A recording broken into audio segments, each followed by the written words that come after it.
Bonjour à toutes et à tous, bienvenue sur la chaîne de Riff54. Nous sommes chez Concept Manga, je suis Kylian, votre libraire et le gérant des lieux. Aujourd'hui, je vous parle d'une série Kiyun, un seinen, il s'agit des Liens du sang. C'est une série qui est toujours en cours, nous sommes actuellement à 15 tomes, elle devrait s'arrêter en dessous de 20 tomes, mais je ne sais pas, c'est simplement une petite estimation de ma part.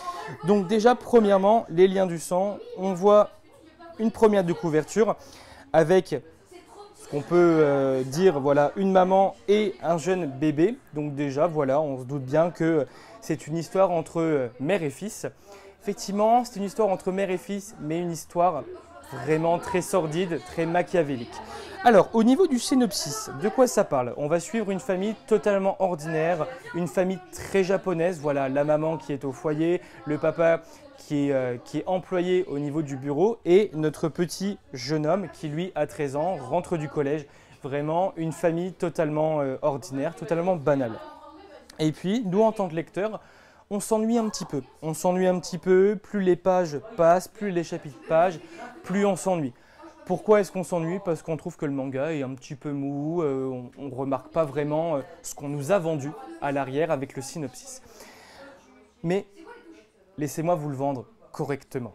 Alors, on s'ennuie à partir d'ici, on remarque effectivement des comportements un peu anormaux de la part de la maman, mais on se dit voilà, elle aime son fils. Quand je dis anormaux, c'est-à-dire qu'elle va vraiment trop le couver, elle va être énormément derrière lui, mais on se dit voilà, que c'est une maman qui fait son travail, de maman qui est présente vraiment pour lui.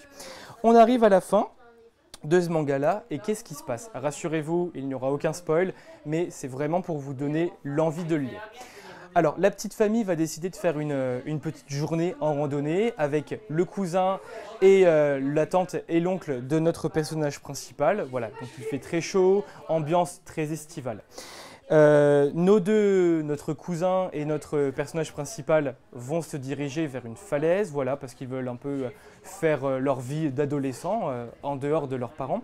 Et le cousin de notre personnage principal va clairement se moquer de lui en lui disant bah, ta maman elle n'est pas là, qu'est-ce que tu vas faire en fait, tu vas pas réussir à survivre sans ta maman. Donc il se moque clairement de lui. Sauf que la maman débarque.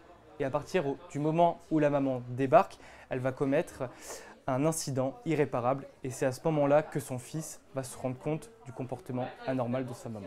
Voilà.